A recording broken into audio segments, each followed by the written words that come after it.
Hi, you guys. I wanted to take a minute and share. I've had a lot of questions about nutrition. Obviously, it's the beginning of the year. People are making resolutions and just trying to make better health decisions overall.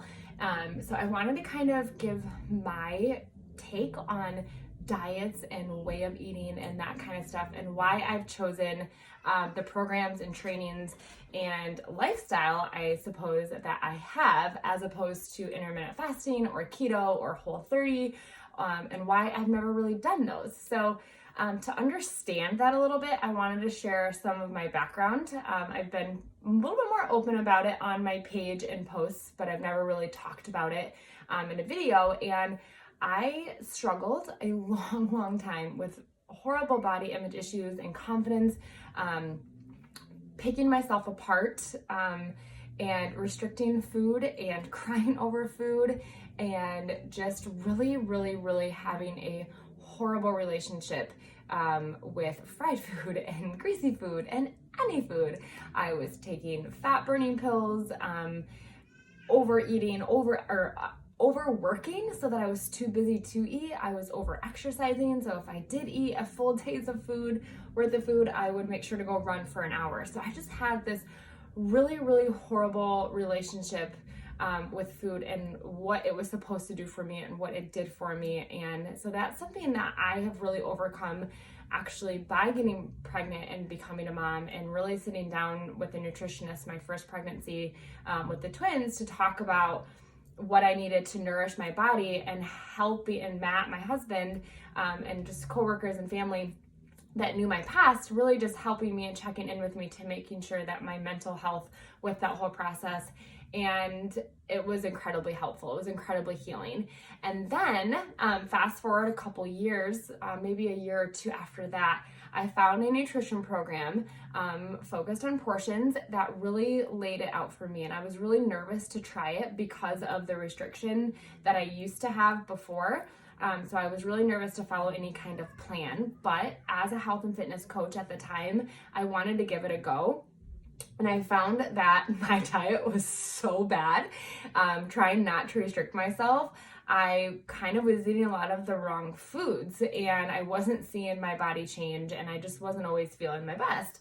Well, come to find out, I was not eating any vegetables, and I was eating a lot of carbs, more carbs and more proteins than anything, and not a lot of vegetables and fruit through my day.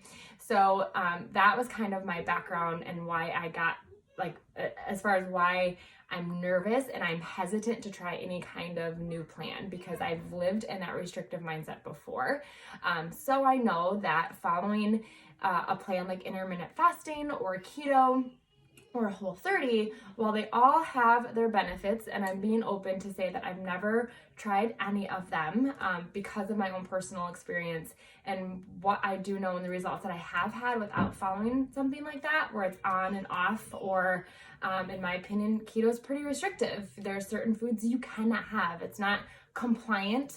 That word is kind of thrown around, and it's not something that I wanted to live. I didn't want to go on this roller coaster of up and down, on a plan, off a plan, on a plan, off a plan. I wanted to find something that would help me live a very healthy lifestyle without feeling restricted.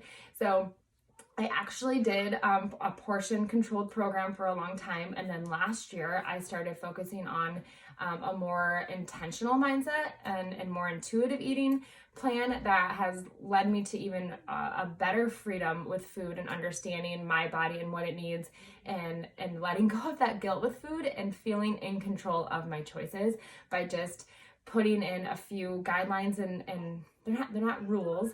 It's just a way of eating versus a diet. And I think that's one thing that people get confused, is there's a way of eating and how you feel best, and a diet. A diet tells you what to eat, where a plan, a guideline, a program kind of gives you some guidelines and ways to eat it. Like, for example, intermittent fasting isn't a diet, it's a way of eating. Because you can really eat anything on intermittent fasting, you just fast for that certain amount of time. Does that make sense? Hopefully that's connecting the dots, where keto and Whole30 are more of a diet way of eating, because they're telling you certain foods that you can or cannot have.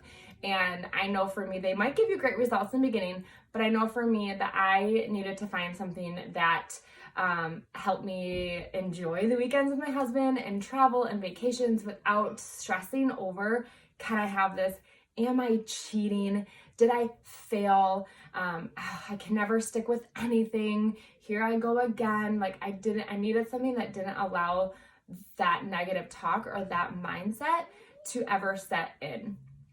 So that's why I have chosen the way of eating that allows all food groups. Yes, I am dairy free, but that is my personal choice because I find that I have less migraines, I have less acne, I'm not as bloated. I just feel better off of dairy. That's my personal choice. But I have chosen a way of eating that allows me to have those cocktails with my husband, have some pizza, have some burgers, have those night out with my kids, and teach my kids healthy habits with incorporating all food groups into our daily lifestyle. So for me, it comes down to not necessarily the results that I get, but what is my mental health on that way of eating? And if I were to come off of that way of eating, what would happen? And, is it healthy? I want you guys to think about if you're getting ready to start any health plan or meal plan or whatever you want to call it, I want you to make sure that you take a look at how it can affect your insides. I was talking to a friend of mine the other day, and her doctor actually told her not to do the keto. I'm just talking her experience specifically because it could feed the fat cells in her breast that could potentially turn into breast cancer for where she was at. And that's kind of scary. So be aware, know your health, know where you're at. If you're starting to think about doing something similar to that way of eating or doing something that you've never done before, make sure to reach out to your doctor and get a baseline so that you have that done and you can pay attention to your body and not have any red flags. But ultimately, you guys, find something that allows you to live life both physically and mentally, that brings you joy, that makes you happy, and that's not all about this or that, but just helps you feel in balance and in control of your food and your choices, and to set the good example for yourself and your family and your friends around you. So hopefully that was helpful. If you have any questions, you can comment below or you can DM me, but that's why I've chosen the way of eating that I have.